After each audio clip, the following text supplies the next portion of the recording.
అందరికీ నమస్కారం.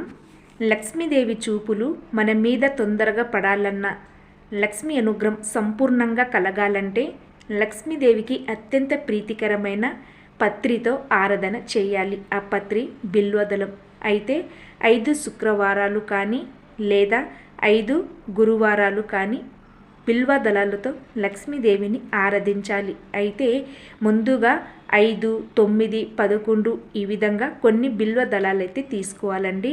తర్వాత శుభ్రంగా కడిగి వాటిపైన గంధం రాయాలి. అయితే గంధం పేస్టు తయారు చేసేటప్పుడు అందులో కొద్దిగా రోజ్ వాటర్, పచ్చ కర్పూరము, జవ్వాది కలిపి ఈ విధంగా గంధం పేస్టు తయారు చేసుకోవాలి. తర్వాత ఈ గంధాన్ని ప్రతి బిల్వ దళాలపైన రాయాలి. రాసిన తర్వాత కుంకుమ బొట్టు పెట్టి ఓం శ్రీం కమలవాసిన్యై నమః ఈ నామం లేదంటే ఓం శ్రీం శ్రీయై నమః